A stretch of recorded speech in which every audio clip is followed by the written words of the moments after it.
Hello, and welcome back to wholesome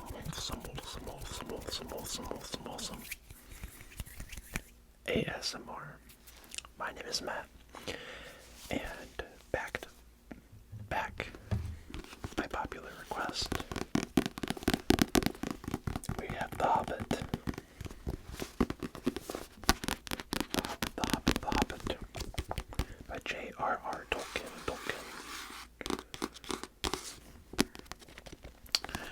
Most of you seem to really enjoy the first read through. I know for parts of it, my words kind of become jumbled and maybe difficult to make out. I don't necessarily enunciate that well, and that's mainly just because I'm reading so fast and I kind of get ahead of myself. I think my eyes are further along, and then I'm trying to play catch up, and it's new names and stuff like that. So I'll try to do better, but definitely no promises. I think last time we cut off about just over halfway through chapter 1. And I think I'll probably just finish the chapter. I think there's like 13 or 14 pages left. So this video won't be quite as long as the first. But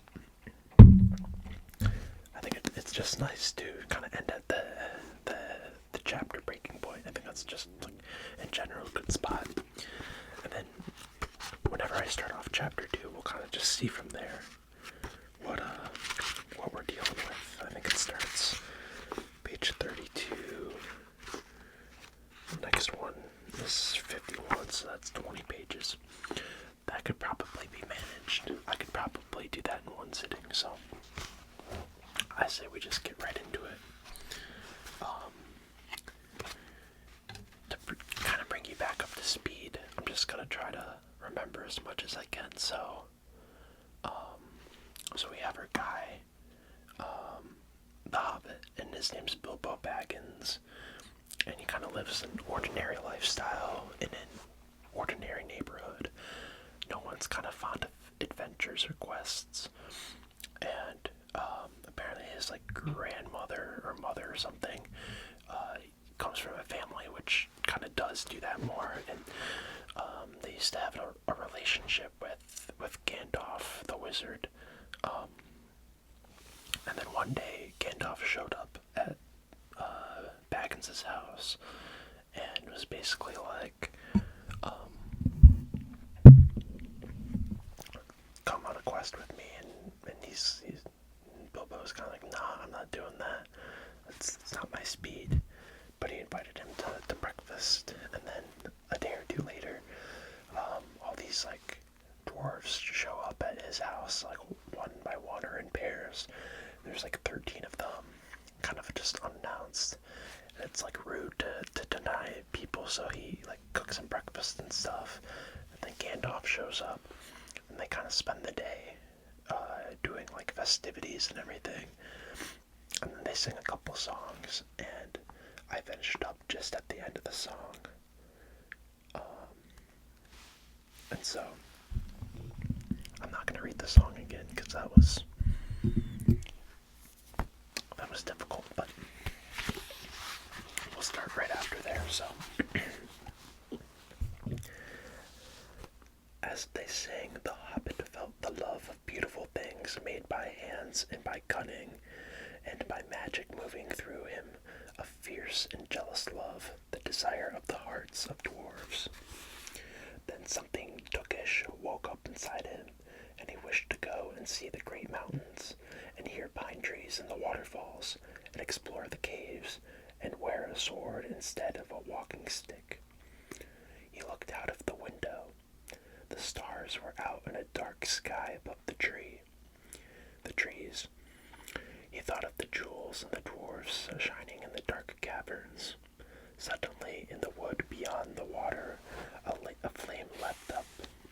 Probably somebody lighting a wood fire, and he thought of plundering dragons settling on his quiet hill and kindling it all to the flames. He shuddered, and very quickly he was plain Mr. Baggins of Bag End Underhill again. He got up trembling. He had less than half a mind to fetch the lamp, and more than half a mind to pretend to, and go and hide behind the beer barrels in the cellar, and not come out again until the dwarves had gone away. Suddenly he had found that the music and the singing had stopped, and they were all looking at him with eyes shining in the dark. "Where are you going?" said Thorin, in a tone that seemed to show that he had guessed both halves of a hobbit's mind. "What about a little light?" said Bilbo apologetically. "We like the dark," said all the dwarves.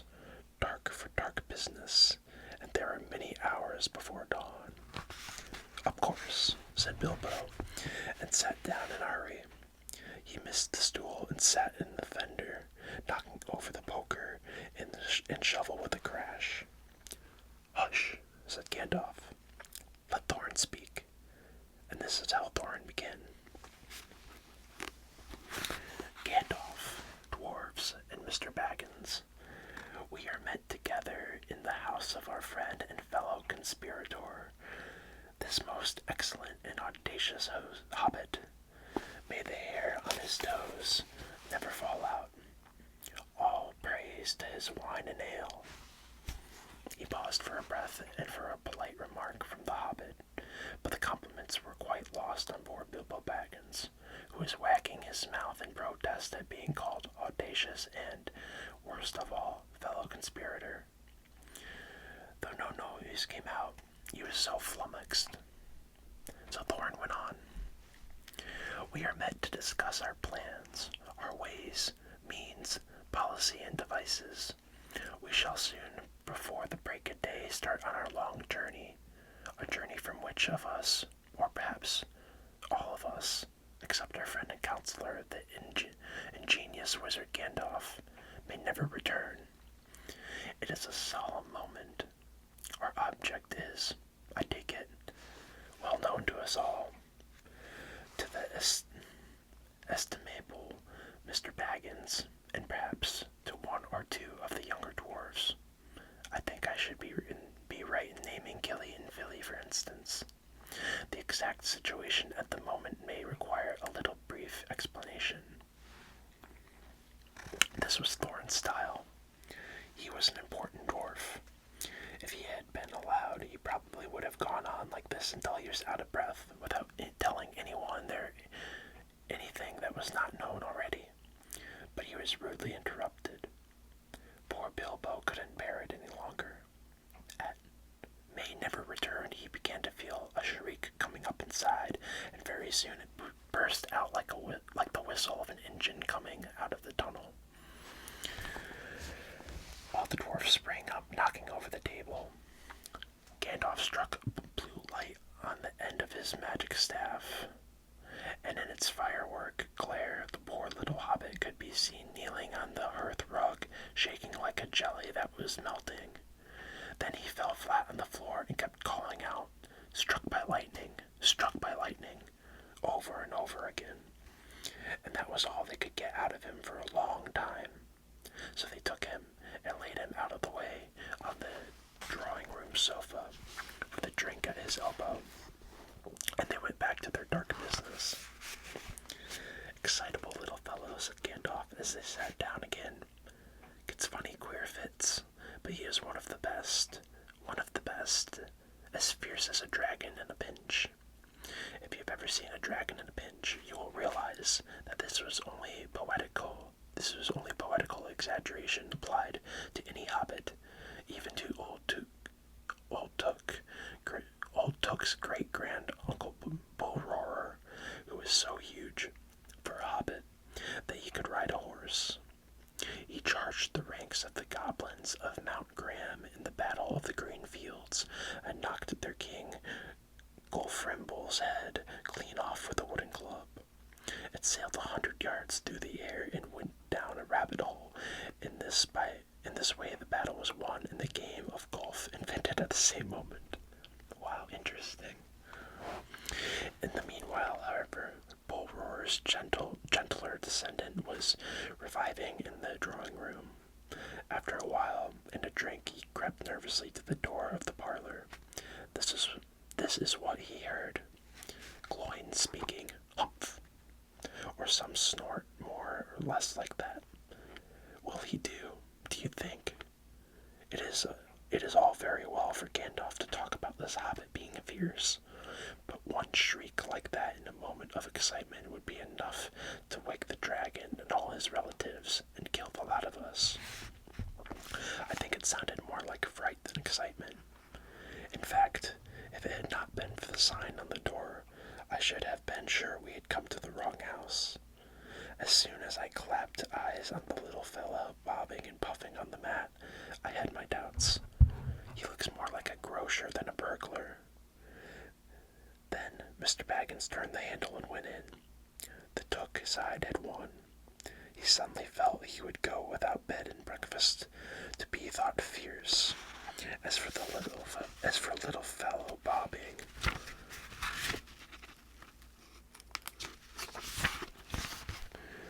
on the mat, it almost made him really fierce. Many a time afterwards, the Baggins part regretted what he did now, and he said to himself, Bilbo, you were a fool.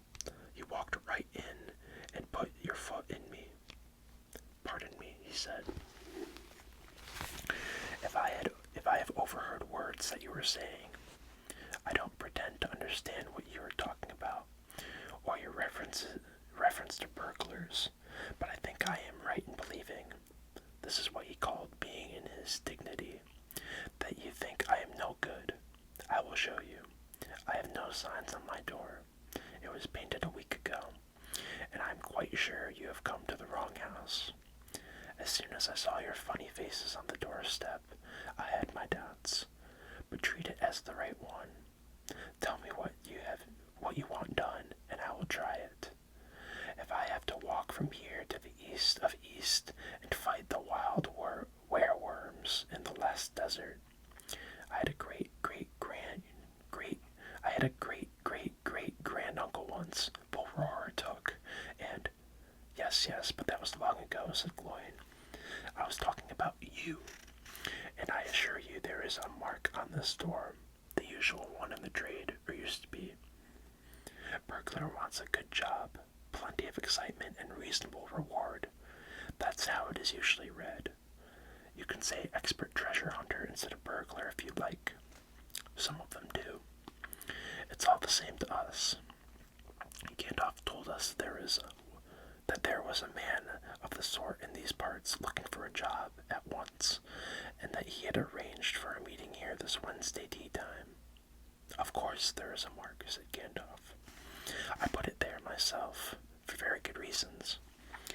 You asked me to find the 14th man for your expedition, and I chose Mr. Baggins. Just let anyone say I chose the wrong man or the wrong house, and you can stop at 13 and have all the bad luck you like, or go back to digging coal. He scowled so angrily at Gloin that the dwarf huddled back in his chair, and when Bilbo tried to open his mouth to ask a question, he turned and frowned at him and stuck out his bushy eyebrows till Bilbo shut his mouth tight with a snap. That's right, said Gandalf. Let's have no more argument. I have chosen Mr. Baggins, and that ought to be enough for all of you. If I say that he is a burglar he is, or will be when the time comes. There's a lot more in him than you guess, and a deal more than he has any idea of himself. You may, possibly, all live to thank me yet. Now, Bilbo, my boy, fetch the lamp, and let's have a little light on this. On the table, in the light of a big lamp with a red shade, he spread a piece of parchment paper, rather like a map. This was made by Thror, your grandfather, Thorin, he said in answer to the dwarves' excited questions. It is a plan of the mountain. I don't really see that this will help us that much, said Thorin disappointedly after a glance. I remember the mountain well enough, and the lands about it, and I know where Mirkwood is, and the withered heath, where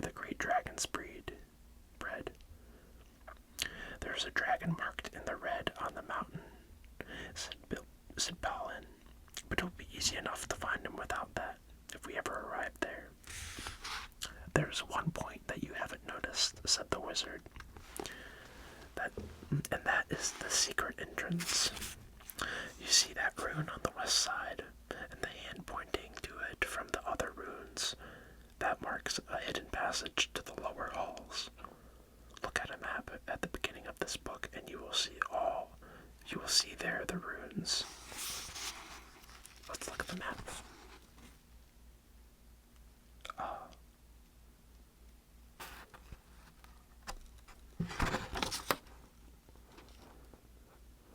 Are these the runes? The mountain?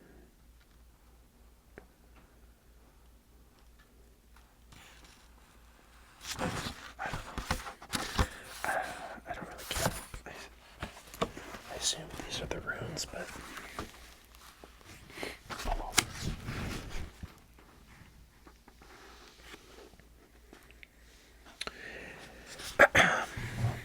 it may have been secret once of Thorin, but how do we know that it is secret any longer? Old Smog has lived there long enough now to find out anything there is to know about those caves. He may, but he can't have used it for years and years. Why? Because it is too small. 5 feet high, the door, and there may walk abreast, say the runes. But Smog could not creep into a hole that size, not even when he was a young dragon. Certainly not after devouring so many of the dwarves and men of Dale. It seems a great big old me, squeaked Bilbo, who had no experience of dragons and only of hobbit holes. He was getting excited and interested again, so that he forgot to keep his mouth shut. He loved the maps, and in his hall there hung a large one of the country round, with all his favorite walks marked on it in red ink. Walks marked in it in red ink. I can't. I'm sorry, guys. How could such a large door be kept secret from everybody outside, apart from the dragon? He asked. He was only a little hobbit, you must remember. In lots of ways, said Gandalf. But in what way this one has been hidden, we don't know without going to see. From what it says on the map, I should guess there is a closed door, which has been made to look exactly like the side of the mountain. That is the usual dwarves' method. I think that is right, isn't it? Quite right, said Thorin. Also, went on Gandalf, I forgot to mention that with the map went a key, a small and curious key. Here it is, he said, and handed to Thorin a key with a long barrel and intricate wards made of silver. Keep it safe. Indeed I will, said Thorin, as he fastened it upon a fine chain that hung above his neck and under his jacket. Now things begin to look more hopeful. This news alters them much for the better. So far we have had no clear idea what to do. We thought of going east, as quiet and careful as we could, as far as the Long Lake. After that the trouble would begin. A long time before that, if I know anything about the roads east, interrupted Gandalf. We might go from there up along the river running, went on Thorin, taking no notice.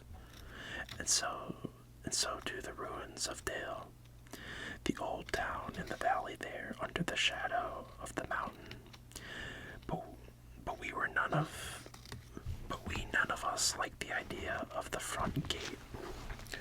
The river runs right out of it, through the great cliff at the south of the mountain, and out of it comes the dragon too, far too often, unless he has changed his habits. That would be no good, said the wizard. Not without a mighty warrior, even a hero.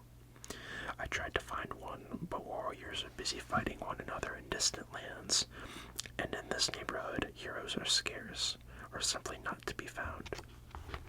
Swords in these parts are mostly blunt, and axes are used for trees, and shields as cradles or dish covers, and dragons are comfortably far off, and therefore legendary. That is why I settled on burglary, especially when I remembered the existence of a side door.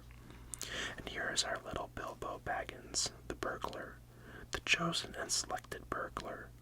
So now let's go on and make some plans.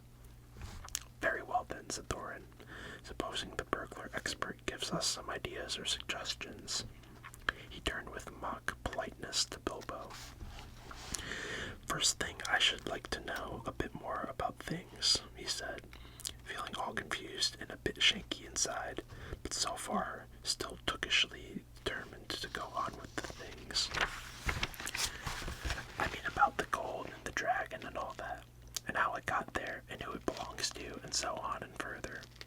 Bless me, said Thorin. Haven't you got a map? And didn't you hear our song? And haven't we been talking about all this for hours? All the same, I should like it all plain and clear, he said, obstinately putting on his business manner, usually reserved for people who tried to borrow money off him, and doing his best up to appear wise and prudent and professional and live up to Gandalf's recommendation. Also, I should like to know about risks, out-of-pocket expenses, time required, and remuneration, and so forth, by which he meant, what am I going to get out of it, and am I going to come back alive? Oh, very well, said Thorin. Long ago, in my grandfather Thror's time, our family was driven out of the far north and came back with all their wealth and their tools to this mountain on the map. It had been discovered by my far ancestor, Thrain the Old, but now they mined and they tunneled and they made hugger halls and greater workshops, and in addition, I believe they found a good deal of gold and a great many jewels too. Anyway, they grew immensely rich and famous, and my grandfather was king under the mountain again, and treated with great reverence by the mortal men who lived to the south and were gradually spreading up the running river as fast as the valley overshadowed by the mountain, as far as the valley overshadowed by the mountain. They built the merry town of Dale there in those days. Kings used to send out art for our smiths and reward even the least skillful most richly. Fathers would beg us to take their sons as apprentices and pay us handsomely, especially in food supplies, which we never bothered to grow or find for ourselves. Although those were good days for us, and the poorest of us had money to spend and to lend, and leisure to make beautiful things just for fun of it, not to speak of the most marvelous and magical toys, the like of which is not to be found in the world nowadays. So my grandfather's halls became full of armor and jewels and carvings and cups, and the toy market of Dale was the wonder of the north. Undoubtedly that was what brought the dragon. Dragons steal gold and jewels, you know, from men and elves and dwarves, wherever they can find them, and they guard their plunder as long as they live, which is practically forever, unless they are killed, and never enjoy a brass ring of it. Indeed, they hardly know a good bit of work from a bad, though they usually have a good notion of the current market value, and they can't make a thing for themselves, not even mend a little loose scale of their armor.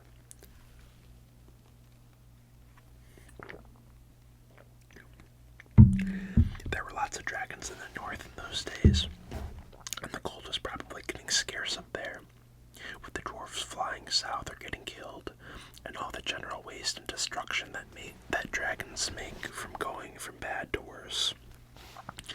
There was a most specially greedy, strong, and wicked worm called Smog. One day he flew up into the air and came south. The first we heard of it was a noise like a hurricane coming from the north, and the pine trees on the mountain creaking and cracking in the wind. Some of the dwarves who happened to be outside, I was one luckily, a fine adventurous lad in those days, always wandering about, and it saved my life that day. Well, from a good way off we saw the dragon settle on our mountain in a spout of flame.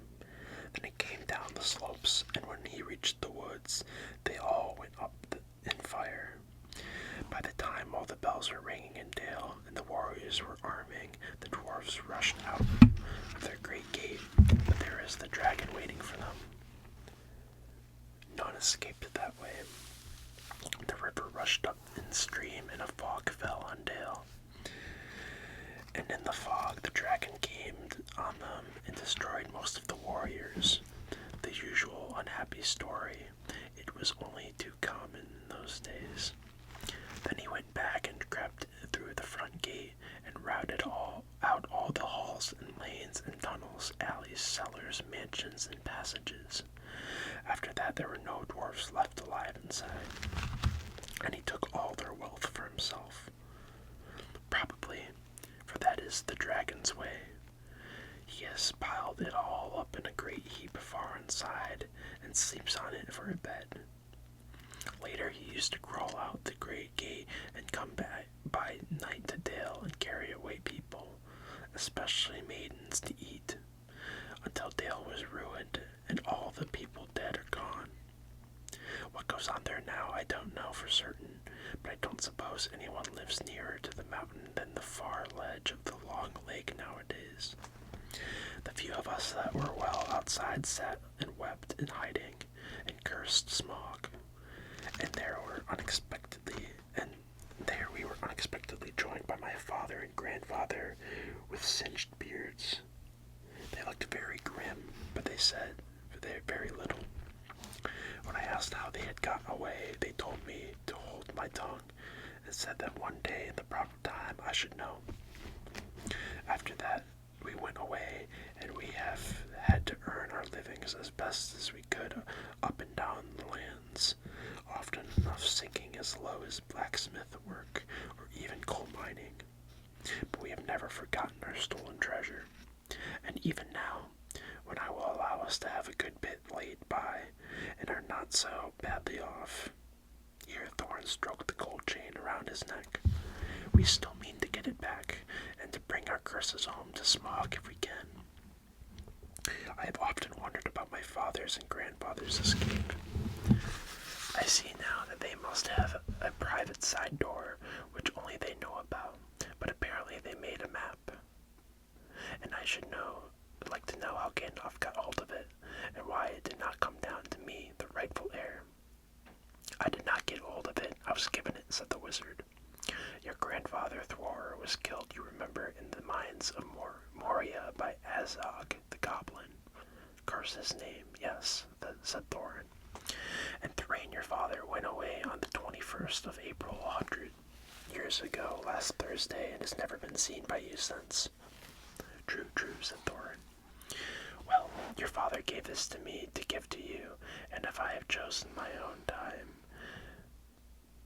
and way for handing it over, and you can hardly blame me considering the trouble I had to find you. Your father could not remember his own name when he gave me the paper, and he never told me yours. So on the whole, I think I ought to be praised and thanked. Here it is. And said he, handing the map to Thorin. I don't understand, said Thorin. Bilbo felt he would have liked to say the same. The explanation did not seem to explain. Your grandfather, said the wizard, slowly and grimly, gave me the map to his son for safety before he went to the mines of Moria. Your father went away to try his luck with the map after your grandfather was killed, and lots of adventures of a most unpleasant sort he had, but he never got near the mountain. How he got there, I don't know. But I found him a prisoner in the dungeons of Necromancer. Whatever were you doing there, said Thorin, with a shudder, and all the dwarfs shuddered. Never you mind. I was finding things out as usual, and a nasty, dangerous business it was. Even I, Gandalf, only just escaped. I tried to save your father, but it was too late. He was witless and wandering, and had forgotten almost everything except the map and the key. We have long ago paid the goblins of Moria, said Thorin. We must give a thought to the Necromancer. Don't be absurd. He is an enemy far beyond the powers of all dwarves put together. If they could all be collected again from the four corners of the world. The one thing your father wished was for his son to read the map and use the key. The dragon and the mountain are more than big enough tasks for you. Hear, hear, said Bilbo, and accidentally said it aloud. Hear what? They all said, turning suddenly towards him, and he was so flustered he answered, Hear what I have to say. What's that? They asked. Well, I should say that you ought to go east and have a look around. After all, there is the side door, and dragons must sleep sometimes, I suppose. If you sit on the doorstep long enough, I dare say you will think of something. And well, if you don't know, I think we have talked long enough for one night, if you see what I mean.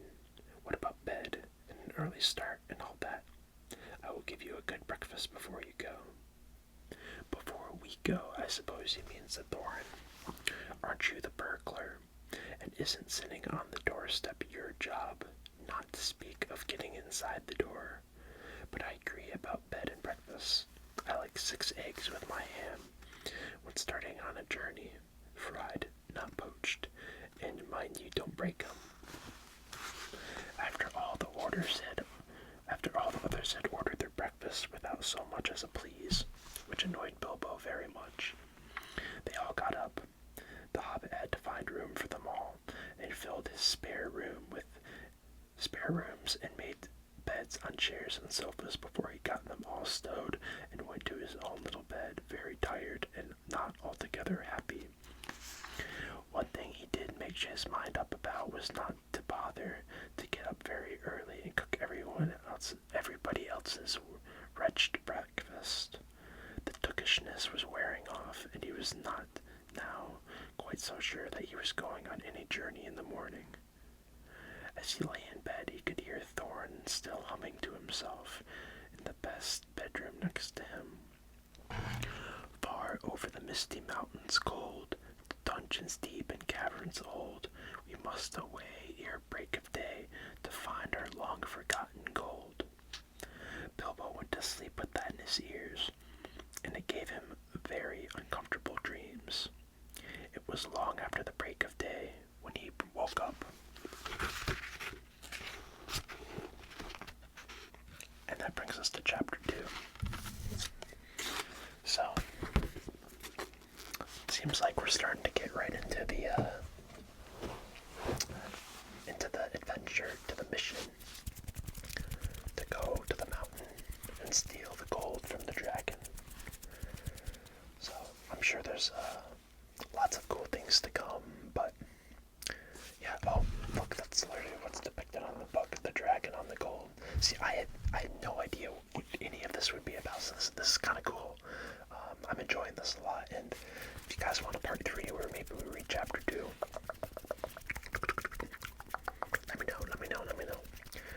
But that's all for tonight, and you guys have a great rest of your day or night, whenever you're watching this, and I'll see you next time.